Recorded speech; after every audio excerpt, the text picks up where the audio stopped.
안녕하세요. 쌍둥이 딸들의 아빠인 40대 남자입니다. 잭 니콜슨 주연의 이보다 더 좋을 수 없다 라는 영화에서 이런 대사가 나옵니다. 당신은 내가 더 좋은 사람이 되고 싶게 해요. 사랑하는 사람을 위해 이 사람에게 더 좋은 사람, 이 사람의 마음에 들 만한 어울리는 사람으로 변하고 싶게 하는 게 사람의 마음이라는 거죠. 또 사랑에 빠지게 되면 내가 더 좋은 사람이 돼서 이 사람을 행복하게 해주고 싶다는 결심을 하기도 합니다. 로맨틱하고 맹목적인 마음이지만 때로는 나 스스로가 발전을 원하기 전에 상대방이 먼저 내게 어울리는 사람이 되려면 더 노력해라 라고 요구를 할 때도 있습니다. 분명 우리에게는 서로가 최선이고 함께 발전하면 좋을 텐데 내게만 더 나아지길 강요를 하는 거죠. 그럴 때 상대방의 말을 듣고 나 스스로를 발전시키는 게 맞는 걸까요? 아니면 지금 그대로의 나로는 만족을 못하고 더 나은 것만을 바라는 상대에게서 뒤돌아 내가 먼저 나 스스로를 사랑하는 게 맞는 걸까요? 뭐가 맞다 틀리다 지금 당장 말할 수는 없지만 분명한 건 정말 나를 사랑하는 사람이라면 내게 변화를 강요하지 않을 거라는 겁니다. 아마 저는 중학교 때부터 쭉 더 나은 삶을 원했던 것 같습니다.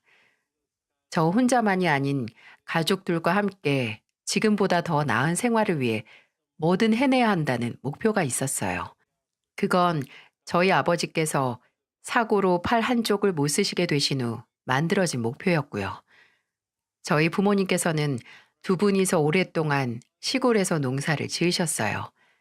근데 제가 중학교 때 아버지께서 일하시던 도중 몰던 트랙터가 농배수로에 빠져서 전복되는 사고가 나고 말았습니다. 아버지께서는 다행히 목숨은 구하셨지만 오른쪽 팔을 크게 다치셔서 몇 번의 수술 끝에도 끝내 신경이나 기능을 되돌리지 못했어요. 아버지께서는 장애인 판정을 받으셨고 순식간에 저희 집안의 농사는 모두 어머니께서 맡아 하시게 되셨어요. 물론 아버지께서도 작은 일을 도울 수 있었지만 큼지막한 일들은 모두 어머니 책임이 된 거죠. 저도 주말이나 방학이면 늘 어머니를 도와 농사일을 도왔습니다. 학교를 다닐 때도 방과 후에 농사일을 도울 수 있었지만 부모님께서는 극구 반대하셨어요. 쉬는 날에 도와주는 것만으로도 족하고 그때 제가 할 일은 그게 아니라고 하셨죠. 제가 할 일은 학생으로서 공부를 하고 그 나이 때 할 수 있는 걸 하는 거라고 하셨습니다. 두 분이서 하셔도 힘에 부치는 일인데 심지어 아버지 팔도 성치 않아 넉넉하지 않은 살림에 더 힘드셨을 텐데 부모님께서는 단 한 번도 제게 먼저 나와서 일 좀 도우라는 말을 안 하셨어요. 부모님께서는 제게 나은 변화를 주기 위해 뭐든 희생하셨어요. 그때부터 부모님 어깨에 있는 무거운 짐을 얼른 나눠들고 싶었습니다. 부모님께서 말씀하신 그때 제가 할 수 있는 걸 해서 부모님과 더 나은 생활을 하고 싶었거든요. 어떻게 해서든 커서 부모님의 희생과 기대에 부합할 만큼 더 좋은 직장에 들어가 부모님을 돕고 싶었어요. 정말 딱 쓰러지지 않을 정도로 공부를 한 것 같습니다. 중학교 2학년 때부터 고등학교 졸업할 때까지 말이죠. 그렇게 서울에 있는 대학에 붙을 수 있었고 졸업 후엔 제약회사 전략기획팀으로 들어갈 수 있었습니다. 취업 후 거의 2년 동안 받은 월급은 모두 부모님 앞으로 있는 빚을 갚는 데 쓴 것 같네요.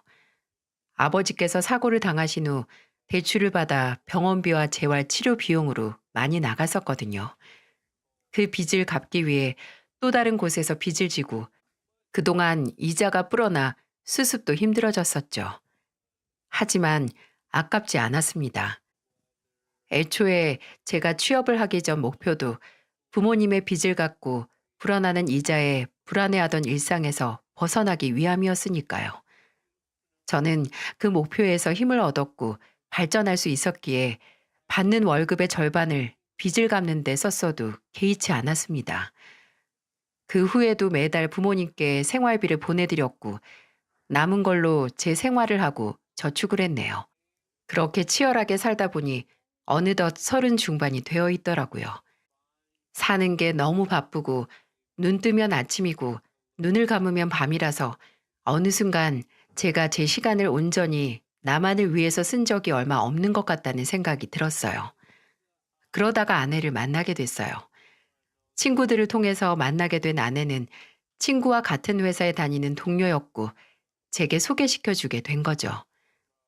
아내를 처음 만났을 때는 솔직히 제 입으로 말하긴 뭐하지만 저도 어디 가서 외모로 꿀리는 사람은 아니었거든요. 부모님께서도 우리 아들 잘생겼다는 간지러운 말을 하는 분들이 아니라서 잘생겼다는 말을 많이 듣고 자란 건 아니지만 대학에 들어가면서 멀끔하다, 깔끔하게 생겼다라는 말을 종종 듣긴 했어요. 키도 185로 작은 키도 아니었고요. 근데 아내는 정말 소개팅 자리가 아니고 그냥 사회에서 만났다면 감히 용기를 내서 먼저 말을 걸지 못했을 정도로 예뻤어요. 거짓말을 조금 보태서 TV에 나오는 연예인급 외모였습니다. 도저히 그냥 일반인으로 있을 외모가 아닌 아내는 대화를 하다 보니 안타까운 과거를 알 수 있었어요. 아, 정말요? 지수 씨가 연예인 지망생이었구나. 찾아보면 예전에 드라마나 엑스트라나 조연으로 나온 영상도 있어요. 잡지 광고도 몇 개 찍었고요. 우와, 저 지금 연예인이랑 겸상하는 거네요? 종훈 씨 사람 비행기 잘 태우네요. 근데 잘 되진 않았어요. 소속사랑 계약까지 할 뻔했는데 무산돼서. 지금은 그냥 평범한 중소기업의 노예죠 뭐. 그래도 드라마에 나오고 광고도 찍을 정도면 대단한 거죠. 지금도 종종 생각이 나요. 그때 조금이라도 일이 잘 풀렸으면 진짜 연예인 돼서 성공했을 텐데 하고요.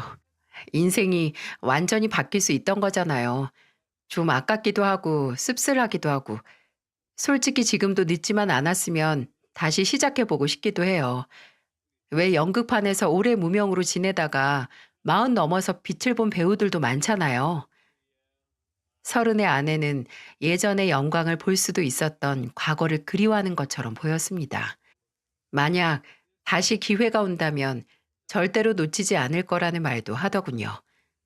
그 모습이 언제나 발전을 원하고 변화를 두려워하지 않는 저와 같아 보여서 어쩐지 더 마음이 갔어요. 저희는 1년의 연애를 했고 결혼을 약속하게 됐습니다. 근데 일단 처갓집에 인사를 드리러 가면서부터 이 결혼이 순탄치만은 않을 것 같다는 느낌을 받게 됐어요. 아내는 일찍 부모님께서 이혼하셔서 어머니와 남동생하고만 살고 있었는데 이혼해서 따로 사는 아버지와는 아예 연락도 안 한다고 하더군요. 남동생은 경찰이 되고 나서 바로 독립을 했고 그 당시에는 어머니와 단둘이 살고 있었습니다. 찾아뵙기 전에 아내에게 장모님께서 뭘 좋아하시는지 세심하게 조사를 해서 장모님께서 좋아하시는 프리지아 꽃다발과 향수, 평소에 즐겨 드신다는 백화점 입점 브랜드인 디저트 카페의 케이크를 사서 두 손 무겁게 갔습니다. 처음 뵌 장모님께서는 딱 봐도 아내와 모녀지간이라는 걸 알 만큼 꼭 닮은 얼굴이었어요. 아니 어쩌면 나이 차이가 많이 나는 자매지간 같기도 했고 이모 같기도 했어요. 그 정도로 젊어 보이셨는데 나중에 알고 보니 아내를 아주 이른 나이에 낳으셔서 그 당시 연세가 50대 초반이셨죠. 저는 만반의 준비를 하고 갔는데 어쩐지 장모님께서는 저를 아주 탐탁지 않게 보시는 것 같았어요. 왜 그런 거 있잖아요. 위아래로 훑는 것 같고 작게 혀를 차고 사람을 보면서 입술을 삐죽이는 거 말이에요. 어디 가서 첫인상이 나쁜 사람도 아닌데 내가 긴장해서 착각을 하는 건가 싶었는데 그게 아니더군요. 장모님께서 본격적으로 입을 여셨을 때 알 수 있었죠. 우리 지수가 연예인 준비했던 건 알고 있지? 네, 알고 있습니다. 얘가 아주 크게 될 애였어.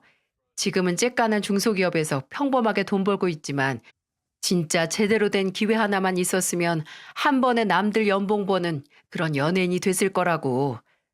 아이, 엄마, 왜 갑자기 또 그런 소리 꺼내요? 너는 좀 가만히 있어봐. 솔직히 지금 결혼한다는 것도 내가 아주 불만스러워. 아직 30밖에 안 됐잖아. 나는 다시 한번 뭐든 도전했으면 좋겠는데. 아휴, 갑자기 결혼이라니. 그래도 내 딸이 좋다는데 어쩌겠어. 딸 자식 이기는 부모 없다는데. 근데 커다란 꿈 포기한다고 다른 것들도 포기할 수는 없지. 안 그래? 제약회사 다닌다고 했나? 그래도 꽤 알아주는 회사를 다니긴 하네. 연봉은 얼마나 되나? 직급은 어떻게 되고? 그래도 회사 다닌 지 꽤 됐는데 모아둔 돈은 있겠지? 장모님은 마치 아내의 연예인의 꿈을 제가 나타나서 막은 것처럼 말씀을 하시더군요. 당황하긴 했지만 일단 묻는 말에 대답을 꼬박꼬박 했습니다. 그리고 모아둔 돈 이야기를 하면서 부모님 상황을 설명드리며 회사를 다니고 한동안은 부모님의 빚을 갚느라 저축한 돈은 얼마 안 된다는 말을 했어요. 그걸 들은 장모님께서는 혀를 끌끌 차면서 고개를 저으셨어요. 나도 지수한테 들었네. 뭐 아버지가 손에 장애가 있다고? 뭐, 그래. 아들로서 기특한 일 했네. 고생했어. 근데 아무리 그래도 그 조건으로 내 딸을 데려간다고 하는 건 내가 기분이 좀 나쁘지.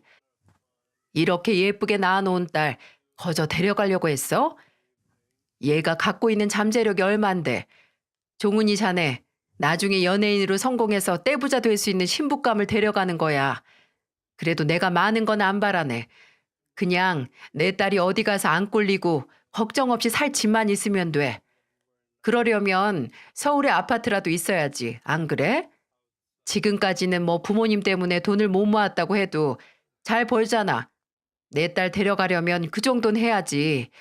20평대는 너무 작고 나중에 애들도 낳으려면 30평대가 딱 좋지. 그때 제 기분을 뭐라고 설명할 수 있을까요? 어처구니가 없고 헛웃음도 나고 또 굉장히 불쾌했습니다.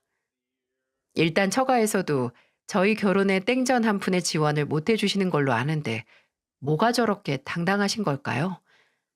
아내는 연봉도 높지 않아서 모아둔 돈도 저보다 적었고 저는 저희들이 모은 돈으로 그에 맞는 결혼식과 둘이서 충분히 살 수 있는 전셋집에서 신혼을 시작하려고 했는데 서울에 30평 이상의 아파트를 가져오라니 그게 한두 푼이냐고요. 영혼까지 끌어모아서 집을 해오라는 거죠.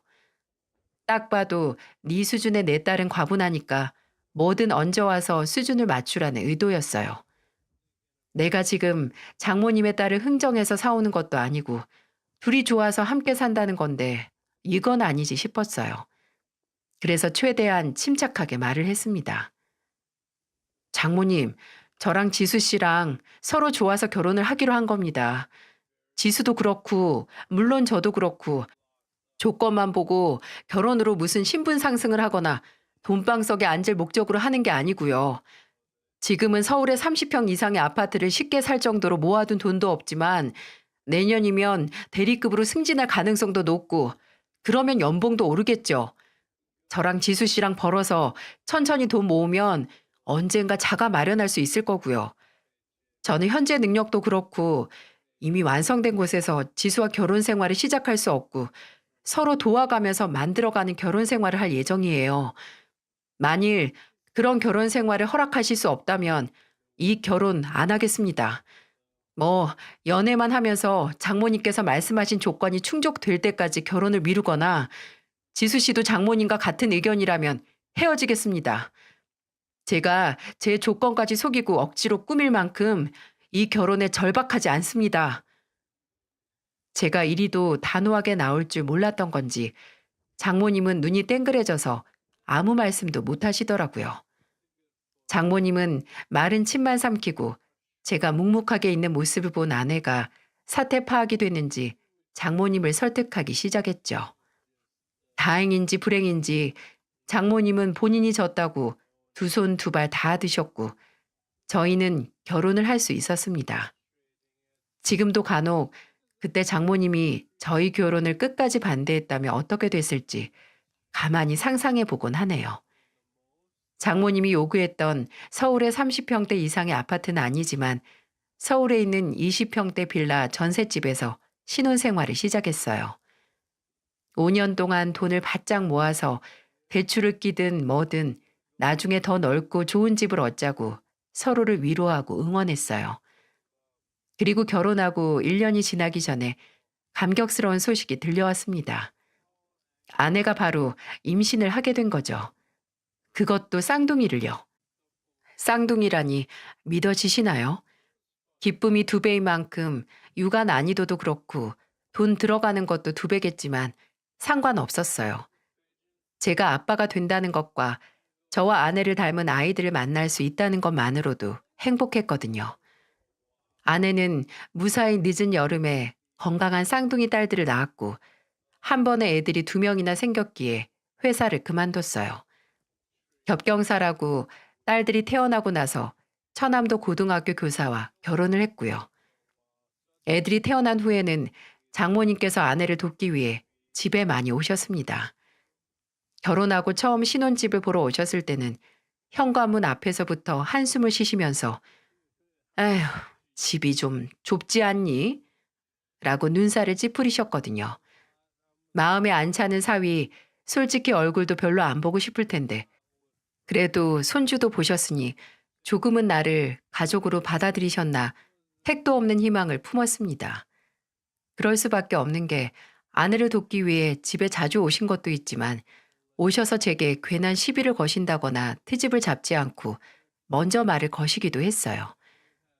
원래 평소에 잘하던 사람이 한 번 못하면 그게 배로 잘못한 거라고 느껴지고 못하던 사람이 딱 한 번 잘하면 그게 굉장히 크게 다가오잖아요. 근데 그게 다 다른 목적을 위한 단계를 걸친 수단이었습니다. 장모님께서는 저희가 결혼한 후부터 종종 금전적인 도움을 요청하셨어요. 처음에는 몇십만 원이던 게 다음에는 몇백이 됐고 아내와 저는 상의를 하고 수중에 현금이 있으면 도움을 드렸죠. 근데 몇 개월 후 장모님께서 그전과는 비교도 안 될 정도로 큰 부탁을 하시더군요.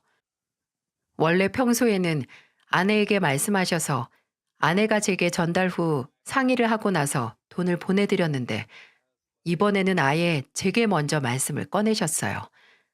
제가 퇴근을 하고 있는데 무슨 타이밍인지 장모님께 전화가 걸려오는 겁니다.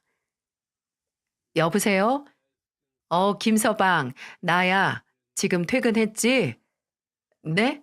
아, 네, 퇴근했어요. 무슨 일이세요? 어, 그럼 집에 가기 전에 나 좀 먼저 만날 수 있을까? 뭔데 이렇게 살갑게 말씀을 하시지 싶었습니다. 정말 결혼하고 처음 듣는 장모님의 목소리였네요. 미심쩍었지만 일단 알겠다고 하고 집에 가는 길에 있는 카페에서 장모님을 뵙기로 했어요. 장모님은 저한테 전화를 하시기 전에 이미 밖에 계셨는지 먼저 도착해 있으시더라고요. 시킨 커피도 반이나 줄어든 상태였고요. 장모님은 제가 자리에 앉기도 전에 얘기를 시작하셨습니다. 김서방, 내가 이런 얘기 자네한테 하는 게 솔직히 너무 부끄럽고 염치가 없어. 무슨 일이신데요? 아휴, 나 지금 살고 있는 집 건물주가 글쎄 내년부터 전세금을 올린다지 뭐야. 내가 따로 갈 곳이 어디 있어. 벌써 거기서 몇 년을 살았는데 나 거기 아니면 정말 갈 곳도 없어. 그래서 그런데 나 전세금 좀 빌려줄 수 있을까? 얼마나 올린다는데요? 2천, 2천만 원만 있으면 다 해결돼. 그것도 3천 올린다는 거 내가 빌고 빌어서 겨우 깎은 거야. 김서방, 나 좀 살려줘. 어? 내가 누구한테 이런 소리를 하나. 일도 그만두고 애들 보느라 정신없는 지수한테 말해? 아들이라고 있는 건 결혼하고 나서 연락도 잘 안 하고. 김서방, 나 이제 정말 믿을 사람이 김서방밖에 없어. 좀 질렸다고 할까요? 처음에는 나나 우리 집을 그렇게 무시하던 사람이 돈이 아쉬우니 설설 기는 모습을 보는 건 그다지 유쾌하지 않았습니다. 하지만 어쩌겠어요. 제가 사랑하고 내 아이를 낳아주고 고생하면서 키우는 내 아내의 어머니를 모른 척할 수 없는 노릇이잖아요. 아내의 부모님이니까 내 부모님과 같다는 생각으로 결심을 했습니다. 그래서 대출을 받아서 당장 어떻게 될 것 같은 장모님께 2천만 원을 빌려드렸어요. 장모님께서는 정말 이 은혜 안 잊는다고, 김서방이 내 목숨 살렸다고 제 두 손을 잡고 고맙다고 하셨네요. 근데 제가 살린 건 장모님의 목숨이 아니라 하늘 무서운 줄 모르고 생겨난 거짓말이었어요.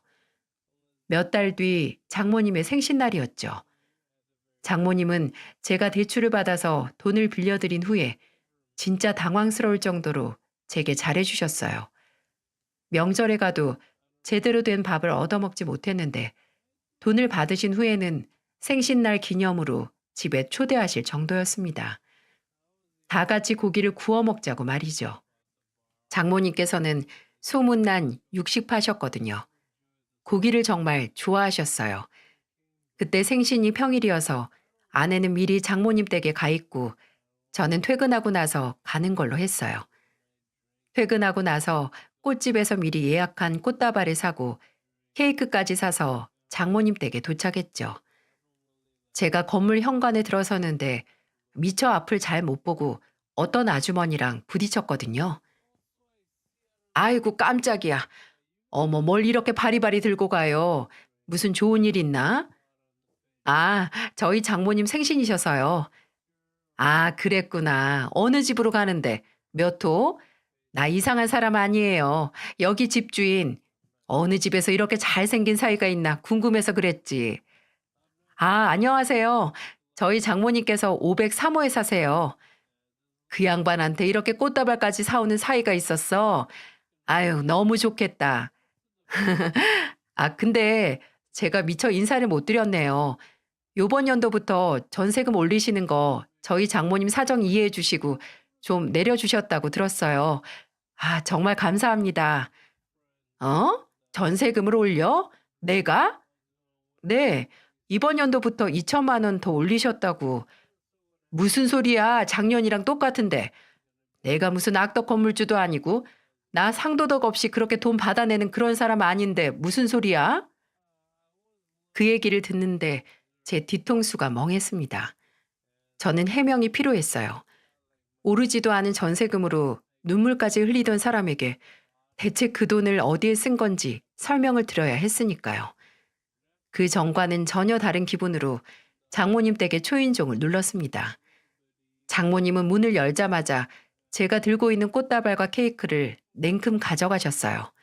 그리고 어머 무슨 이런 걸 다 가져와. 꽃을 어디다가 쓴다고. 차라리 용돈이 좋지.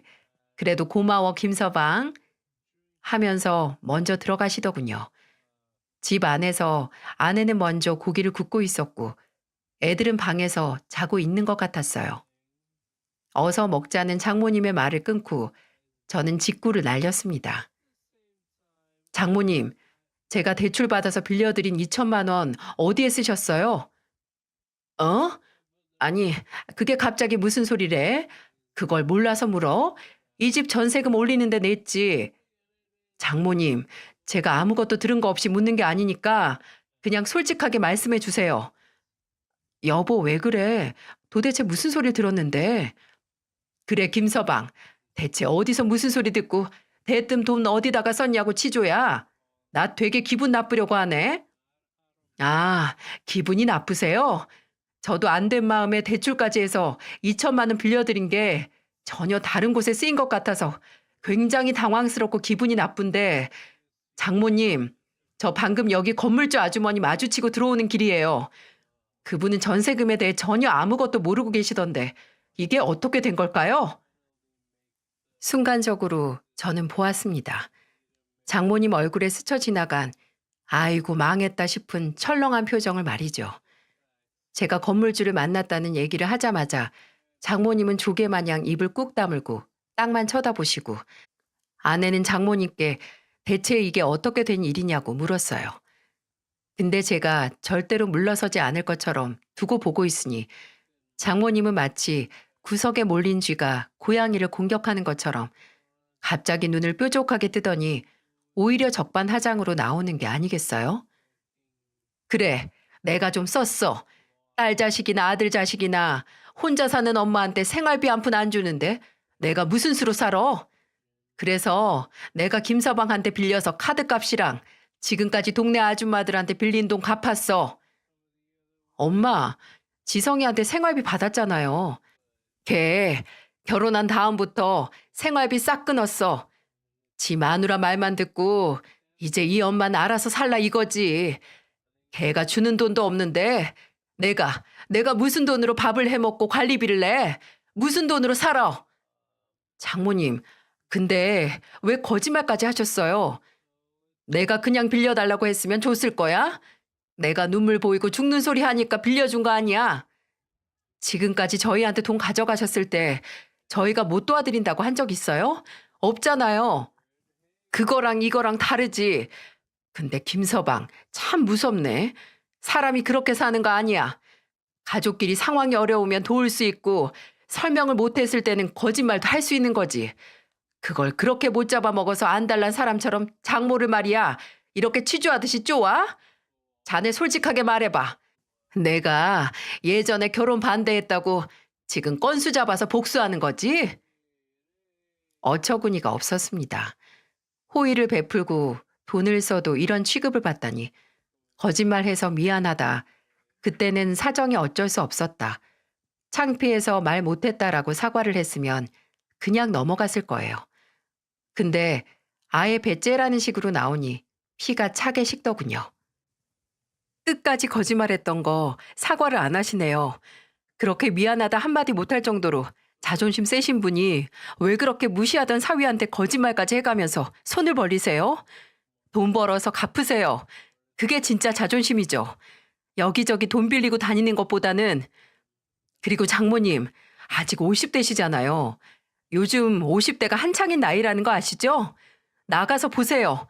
그 나이에 놀면서 넉넉하지도 않은 아들 돈만 빼먹는 사람 아마 장모님 뿐일 겁니다. 그거 자랑 아니에요. 그냥 인정하고 사과하시면 넘어가려고 했는데 도저히 안 되겠네요. 저 그 돈 바로 받아야겠어요. 뭐? 내가 그 돈을 어떻게 바로 갚아? 잘못도 고마움도 모르는 분한테 괜히 에너지 낭비하고 싶지도 않네요. 돈 버세요. 어디서 청소를 하든 배달을 하든 애를 봐주든 그렇게 자존심 세신 분이 정당하게 일하고 벌어서 매달 갚으시라고요. 그때부터였습니다. 별로 사이도 좋지 못한 저와 장모님의 사이가 완전히 틀어진 게요. 더 어처구니가 없는 건 처음에는 장모님을 탓하고 제 편을 들던 아내가 점점 장모님에게로 돌아서더라고요. 그날 후에는 아예 장모님은 저희 집에 발을 끊으셨어요. 그렇다고 일을 시작하신 것도 아닙니다. 진짜 배짱만 부리셨어요. 그때는 아내도 제게 미안하다고 본인도 엄마가 왜 그러는지 모르겠다. 일을 하시게 본인이 설득하겠다고 했어요.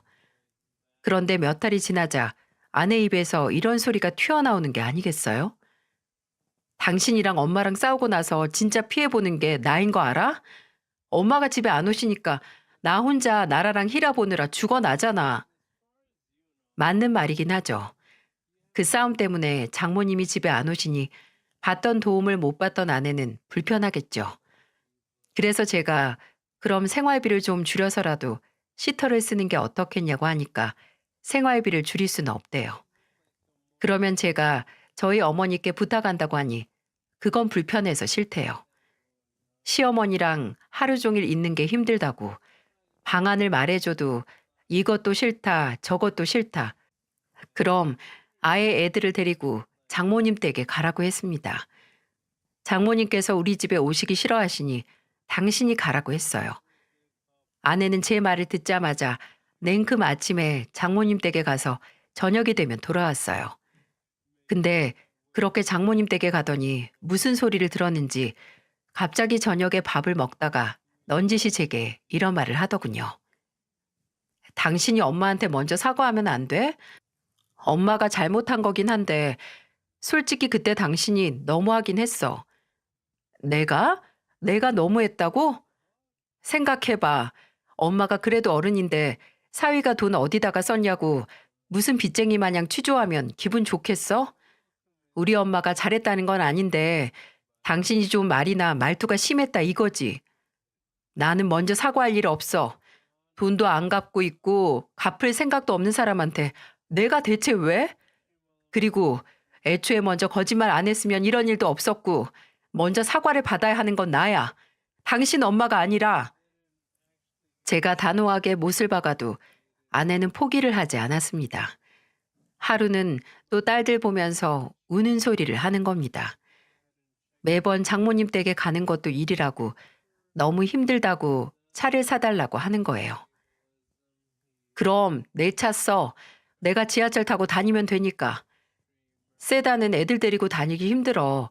넓은 차가 좋지. 이번에 새로 나온 SUV 받은 게 있는데 그거 뽑으면 안 돼? 애들 크면 어디 다닐 때도 많은데 요새 차 한 대뿐인 집이 어딨어. 그럼 장모님한테 돈 갚으라고 해. 그 돈으로 사줄게. 지금 생활비 줄어든 것도 시터 못 쓰는 것도 그렇고 다 그 대출금 이자랑 원금 나가는 돈 때문이잖아. 당신 도대체 왜 그래? 내가 다른 대안들을 말해줘도 다 싫다고 하고 현실성 떨어지는 소리만 하고. 애들하고 장모님 댁에 다니면서 아내는 점점 달라졌어요. 불만이 늘었고 지금 상황에는 들어줄 수 없는 허무맹랑한 소리만 하고 정말 머리가 아팠습니다. 저는 그때마다 장모님한테 돈 갚으라고 해. 그 돈으로 해결하자라고 말했고 그럼 아내는 입을 합하고 다물었어요. 돈과 장모님 얘기만 안 나오면 정말 다른 문제는 없었는데 그나마 그런 상황에서도 너무 예쁘게 잘 자라주는 딸들을 보면서 힘을 얻었습니다. 아내도 애들이 어린이집에 다니게 되면서 새롭게 일을 시작했고요. 작은 건설 회사에 격리로 들어간 아내는 그나마 새롭게 일을 시작하면서 경제적으로 여유가 생겨서인지 생기가 돌았어요. 근데 이상하게 그 생기가 좀 미심쩍어지기 시작하더라고요. 일을 시작해서 바빠진 건 알겠는데 그게 좀 과한 거예요. 아니, 회사에 매일같이 회식이 있을 리가 없잖아요. 근데 누구 생일이라서 회식했다. 회사에 좋은 일이 있어서 회식이다. 누가 한턱 낸다고 해서 먹고 들어간다 등등. 저도 처음에는 아내 재취업과 다시 시작한 회사 생활을 응원했지만 날이 갈수록 그 정도가 심해졌어요. 심지어 매 주말마다 친정에서 자고 온다고 애들까지 데리고 가는 겁니다. 제가 요새 너무 나간다. 어떻게 매일 술을 마시냐 말해도 아내는 듣는 척도 안 하고 오히려 내가 지금 누구 때문에 돈을 버는데 다 당신이 생활비를 적게 주니 그러는 거 아니냐. 당신이 벌어오는 돈으로 애들을 어떻게 보냐고 성을 내더군요. 제 월급의 절반도 못 버는 사람에게서 저런 말을 듣다니. 그것도 적금이다, 보험금, 애들 교육비에 생활비 대출이자 원금까지 모조리 제 월급에서 나가는데 점점 아내와의 생활에 지쳐갈 때쯤 저는 발견했어요. 애들 옷 갈아입히기 위해 연 옷장 속 깊숙이 숨겨져 있던 명품 가방을 말이죠. 명품의 까막눈인 제가 봐도 거의 300만 원이 넘는 명품 가방이 왜 애들 옷장에 숨겨져 있는 건가요? 그 가방 속을 열어봤을 때는 더 충격적이었어요. 명품 주얼리 브랜드의 C사의 명품 팔찌와 반지, B사의 목걸이까지 아무리 아내가 돈을 번다고 해도 그 월급에서 어떻게 이걸 다 살 수 있었겠어요? 할부로 산다고 해도 바로 한도 초과가 될 게 뻔할 정도로 고가의 물건들 뿐이었어요. 제가 당장 아내에게 가방을 들고 가서 물으니까 아내는 처음에는 당황하다가도 애써 표정을 가다듬더니 이런 소리를 했어요. 짭이야 짭, 이미테이션. 애들 어린이집에서 알게 된 애엄마 하나가 이런 거 만들어서 판다고 해서 몇 개 사줬어. 당신은 짭이랑 진품도 구별 못해? 여러분이라면 이 말을 믿으셨을 것 같나요? 저는 도무지 못 믿겠더라고요. 그래서 몇 날 며칠을 고민하다가 아내에게 사람을 붙이기로 했어요. 일을 시작한 후로 달라진 아내의 생활과 빤히 보이는 거짓말, 그리고 어딘지 쎄한 느낌을 모른 척 할 수가 없었거든요. 그래서 흥신소에 의뢰를 했습니다. 아내가 집을 나가서 뭘 하고 다니고 대체 누굴 만나는지 싹 다 알아봐 달라고 부탁했어요. 그리고 제가 한 달 후에 무슨 결과물을 받았을까요? 여자의 감도 무섭지만 남자의 감도 무시할 게 못 되더군요. 아내는 바람을 피우고 있었습니다. 바로 본인이 일하는 경리부 총괄 매니저와 말이죠. 그 남자 나이가 몇인 줄 아세요? 자그마치 50, 반 100살이었어요. 장모님과 나이 차이도 안 나는 남자와 아내가 불륜을 하고 있었던 겁니다. 속이 울렁거리고 숨을 제대로 못 쉴 것 같았어요. 그렇게 지 엄마랑 입만 열면 나는 잘 풀렸으면 연예인 됐다. 이렇게 살고 있을 사람이 아니라고 했던 여자가 고작 애들과 저를 배신하고 만난 인간이 같은 회사의 아버지 뻘인 아저씨라니. 아내가 퇴근하고 그 남자와 함께 같은 차에 타는 사진, 그 남자의 집으로 추정되는 건물에 들어가는 모습과 심지어는 장모님 댁에도 같이 들어가는 사진까지 있더라고요. 회사 뒷골목에서 다정스럽게 손을 잡고 애정 행가까지 하는 영상도 있었고요. 치가 떨리고 배신감에 몸이 타오르는 것 같았네요. 그 남자 뒷조사까지 하니 아내가 이 사실을 알고 만날까 하는 더러운 과거까지 있더라고요. 사람을 써서 증거는 무수했지만 저는 현장을 잡고 싶었습니다. 이 더러운 인간들이 놀라 뒤집어질 만한 현장을 말이죠. 그리고 그런 제게 기회가 찾아왔어요. 아내는 회사 창립 기념일이라고 다음날 쉬는 날이니 아침에 애들을 어린이집에 맡기고 친정에 갔다 온다고 하더군요. 그러라고 했습니다. 아무것도 모르고 애들 등원 준비를 시키는 아내는 꿈에도 몰랐겠죠. 제가 회사 반차를 쓰고 아내가 가는 장모님 댁에 같이 갈 거라는 걸 말이죠.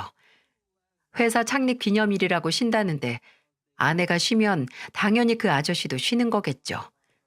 이미 장모님도 다 아는 사이니까 혹시나 또 장모님 댁에 같이 가는 게 아닌가 싶어서 결단을 내린 거였어요. 저는 예정대로 반차를 내고 이른 오후에 장모님 댁으로 향했습니다. 제가 가면서 무슨 생각을 했는지 여러분은 상상도 못 하셨을 거예요. 제 속에서 작은 전쟁이 일어나는 것 같았죠. 속을 최대한 달래면서 드디어 장모님 댁 현관문에 당도했고 초인종을 누른 후에 누가 나오길 기다렸습니다. 현관문 앞에 서 있는데도 안에서 왁자지껄한 목소리들이 들리더군요. 인터폰에서 장모님의 목소리가 들려왔고 저는 목소리를 한껏 깔고 우체국이라고 했어요. 등기 우편이 왔다고요. 진짜 할 수만 있다면 우체국 직원인 줄 알고 현관문을 열었다가 제가 있는 걸 발견하고 아주 멍청한 얼굴이 된 장모님의 사진을 찍었을 거예요. 무슨 등기 우편? 어머나, 김서방, 뭐야? 어떻게 와? 애들 엄마 여기 있죠? 좀 들어갈게요. 잠깐만, 좀 기다려봐. 장모님은 온몸으로 제 앞을 막으려고 했지만 이미 저는 현관을 지나 주방으로 향하고 있었어요. 그리고 그렇게 도착한 주방 식탁에 둘러앉아서 주제 고기 파티를 하고 있는 아내와 그리고 아내의 불륜 상대인 50대 남자가 있더군요. 아내는 저를 보고 손에 쥐고 있던 집게를 내동댕이 쳤고 남자는 놀라서 마시던 맥주를 흘렸습니다. 잘들 놀고 있네. 냄새 좋다. 여보, 여긴 왜 왔어? 회사는? 왜? 사위가 장모님 댁에 오면 안 되는 이유라도 있니? 회사 때려치고 온 건 아니니까 걱정 말고. 저 아저씨는 누구셔? 아, 장모님 연애 시작하셨나 봐요? 이 사람은 그러니까? 말 더듬지 마. 장모님 남자친구 아닌 거 아니까. 당신 남자친구잖아. 아버지 뻘 되는. 김서방, 지금 무슨 소리 하는 건가? 저 사람은 내가 잘 아는 친구인데 내가 누굴 머저리로 보고 그딴 소리 하세요? 내가 오기도 싫은 여기에 왜 왔는데. 장모님, 연예인 할 팔자라던 딸이 저랑 결혼하는 건 싫었고 장모님 동년배랑 붙어 먹는 거는 괜찮으신가 봐요? 아주 단란하게 고기나 구워 먹고 있고 언제 이렇게 아량이 넓어지셨대요? 어떻게 알았어? 당신 뭘 알고 온 거야? 그래, 너한테 사람 붙였다. 내가 두 사람 좋은 때 사진으로 남겼어. 어때? 잘 나왔지? 저는 휴대폰에 있는 증거 사진들을 들이밀었습니다. 장모님은 이걸 어째 하면서 발을 동동 굴렸고 그 아저씨는 저를 쳐다도 보지 못하더군요. 헛기침을 하면서 등을 돌려 앉았어요. 그리고 아내는 참 침착했어요. 저를 보고 제가 들이민 사진을 보면서 눈을 뾰족하게 뜨는 게 아니겠어요? 연예인 팔자라더니 미리 스폰 받은 거야? 아버지 뻘한테 명품 가방이랑 명품 목걸이 받는 게 스폰이지 뭐야? 말 함부로 하지 마. 그래도 이 사람은 내가 받아야 할 대접 제대로 해주는 사람이야. 무슨 대접? 고작 물건 몇 개 홀랑 넘어가는 거? 너 지금 네 입으로 네가 싸구려라고 인정한 거야. 그래, 마음대로 생각해. 나도 당신 지겨워. 매일 집에서 애나 보고 좁아 터진 집구석에서 사는 거 지겹다고. 돈 잘 벌면 뭐해? 쓸 줄도 모르는데. 내가 왜 못 쓰는데? 다 네 엄마한테 들어간 돈 메꾸고 애들하고 우리 미래를 위해 모으느라 아꼈던 거지. 근데 지금은 그렇게 아꼈던 게 절절하게 후회된다. 고작 너 같은 것 때문에 어떻게 해서든 좋은 환경 만들어주려고 쎄 빠지게 일했던 날들이 후회돼. 나도 후회돼. 20평 빌라도 못 벗어나는 능력 없는 남자랑 살 거라고 엄마 말도 무시하고 고집 부린 거 후회된다고. 우리 쌍으로 후회한 김에 아예 갈라서자.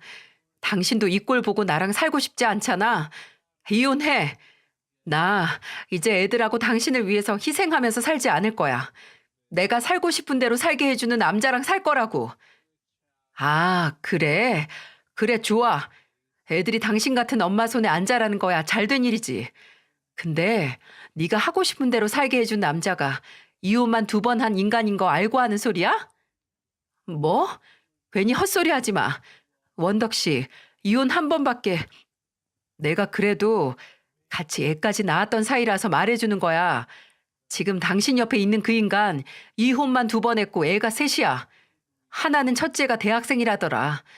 매번 애들 대학 갈 때까지 언제 기다리냐고 하더니 좋겠네. 재혼하면 대학생 아들 생겨서. 원덕 씨, 이게 다 무슨 소리야? 그리고 아저씨, 사생활 관리 좀 잘해요. 문어발이 치려면 좀 잘 쳐야지. 당신 이 여자 말고 만나는 여자 하나 더 있는 거 하루 만에 알아냈어. 그거 알아요? 야, 너 저 인간 집 등기부 등본 한번 떼봐. 누구 집인지. 근데 인간적으로 본처 명의로 된 집에서 첩이랑 놀아난다는 게 말이나 됩니까? 아주 악마가 울고 지나가겠어. 지수 너도 만나려면 좀 제대로 된 인간 만나지 그랬냐? 제 폭로에 한순간에 아내와 장모님의 표정이 무너져 내렸습니다. 명품 가방 사주고 돈 쓰면서 불륜했던 인간의 화려한 과거에 충격을 먹은 것 같네요. 저는 혼란에 빠진 이들에게 말했어요. 아내에게는 이혼 소송할 테니까 집에 들어올 생각하지 말고 짐은 여기로 붙이겠다고요. 그리고 위자료 준비해두고 그 아저씨에게도 상간남 소송 걸 테니 기다리라고 경고를 했습니다. 뒤돌아 나오면서 저를 부르는 장모님 목소리가 들렸지만 싹 무시했어요. 집 근처에서 숨 좀 돌리다가 하원하는 애들 데리고 집으로 들어가 도어락 비밀번호부터 바꿨네요. 그리고 아내의 짐을 박스에 챙겼습니다. 용달을 불러서 장모님 주소로 싹 보냈고요. 그리고 저는 이혼 소송을 시작했습니다. 솔직히 말하자면 변호사 사무실에 들어서면서도 현실감이 느껴지지 않았어요.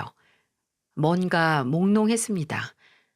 상담을 시작하면서 변호사에게 아내의 불륜 증거를 내밀고 그동안 있었던 장모님의 경제적 요구와 뻔뻔스런 행태를 설명하면서 점점 정말 내가 이혼을 하는구나. 내 결혼 생활이 이렇게 끝나는구나. 실감이 되더라고요. 위자료를 토해내고 집에서 정말 몸만 쫓겨나간 아내는 끝까지 입만 살아서 이혼 조건까지 내밀었어요. 일절 연락을 끊고 양육비도 못 주겠으니 애들도 제가 알아서 키우라고 말이죠. 저야 대환영이었습니다. 제 딸이 저런 잘못된 인간을 엄마라고 믿고 닮게 자란다니 꿈에도 상상하기 싫었죠. 저는 그 조건을 받아들였고 저희는 그렇게 이혼을 했습니다. 끝까지 정신을 못 차려서 그 아저씨와 동거까지 시작했다고 하면 믿으실까요? 저는 이미 이혼 소송 과정 중에 예상을 했습니다. 분명히 전 아내는 나중에 눈물 콧물 다 쏟으면서 후회하면서 매달릴 거라고요. 근데 그게 이렇게 빨리 찾아오게 될 줄은 몰랐네요. 아내는 이혼하고 1년이 지나가기도 전에 제게 먼저 연락을 해왔습니다. 근데 아내에게 연락이 오기 전에 이미 아내의 안부는 익히 들어 알고 있었어요. 아내를 소개시켜줬던 친구가 말해줬거든요. 아내가 지금 감옥에 갈 처지라고요. 무슨 소리인가 싶으시죠? 저도 그랬습니다. 인성이 밑바닥이긴 했어도 이렇게 처절하게 바닥을 찍을 줄 몰랐거든요. 알고 보니 아내가 동거를 하던 남자는 몇 년 동안 회사에서 공금을 횡령을 해왔더라고요. 그게 이번에 덜미가 잡혀서 입건이 됐고 징역을 살게 됐다고요. 근데 그걸 같이 공모한 게 바로 그 여자라는 겁니다. 둘이서 회사 돈 훔쳐서 명품을 샀던 거죠. 처음에는 모르는 번호라서 생각 없이 받았는데 어딘지 낯익은 목소리가 매가리 없이 들려오는 게 아니겠어요? 여보세요? 누구세요? 말씀하세요. 나야. 나 지수야. 하, 뭐야? 돌았어? 무슨 생각으로 전화를 해? 끊는다. 아니, 잠깐만. 애들은? 애들은 어떻게 지내? 나라랑 히라랑 나 안 보고 싶어 해? 애들이 엄마 보고 싶어 할까봐 TV 뉴스에 나올 만한 사고 쳤냐? 헛짓거리 하지 말고 경찰 조사나 받아. 그래서 전화한 거야. 혹시 나 잘못되면 우리 애들 못 보고 살 수도 있잖아. 종훈 씨, 진짜 염치 없는 부탁이긴 한데 애들 좀 보여주면 안 돼? 어? 부탁이야. 염치 없는 부탁을 애초에 왜 해? 일 없어. 옥살이할 엄마 애들한테 보여주고 싶지도 않고 애들 안 보고 살겠다 먼저 기꺼이 포기한 게 너야. 나 임신했어. 행여나 내 애라고 할 생각하지 마라. 당신의 아니야. 그 사람 애야. 나 불쌍하지도 않아?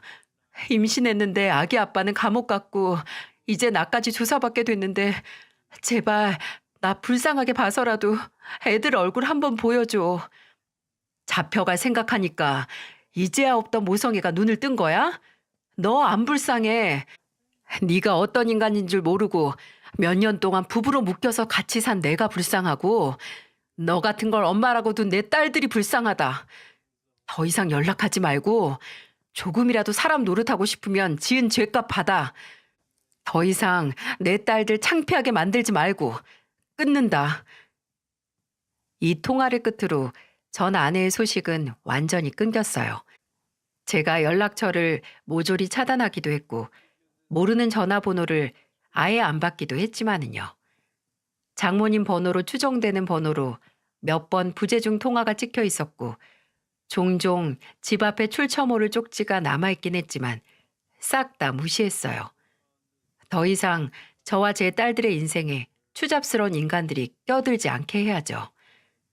처음에는 혼자서 아이들 둘을 돌보는 게 불안하긴 하더라고요.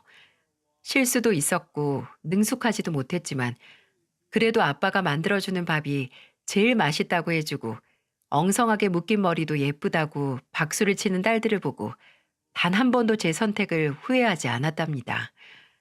지금은 나라에서 운영하는 한부모를 위한 돌봄 서비스도 잘 활용을 하고 있고 종종 어머니께서 서울로 오셔서 도와주시고 계세요. 저도 이제는 눈 감고도 세 갈래로 머리를 닦고 딸들과 친한 친구들 이름도 달달달 다 외우고 딸들이 좋아하는 동화책 내용도 모조리 외울 수 있을 정도로 발전했습니다. 어쩌면 제가 더 좋은 사람이 되고 싶게 만드는 건 헤어진 그 여자가 아니라 예쁜 제 딸들인 것 같네요. 그리고 앞으로도 제 인생의 여자는 제 딸들만으로 족합니다. 이제 초등학교 입학을 앞두고 있지만 벌써 딸들이 커서 데려올 사윗감들을 생각하면 자다가도 속이 쓰릴 정도예요. 다 쏟아내고 나니 제 자신이 한심하다가도 또 늦었지만 제대로 된 결정을 했고 또다시 한번 제 딸들을 위해 더 열심히 살아야겠다는 다짐을 하게 됩니다. 사연을 보낸과 동시에 새삼스럽게 제 마음을 정비하게 되네요. 이런 기회를 제공해준 채널에 감사의 말씀을 드리고 들어주신 여러분께도 감사합니다. 세상의 모든 싱글데디, 싱글맘들에게 응원을 보내며 제게도 따뜻한 응원을 보내주시길 바랍니다. 모두들 힘내시고 오늘도 파이팅 하세요.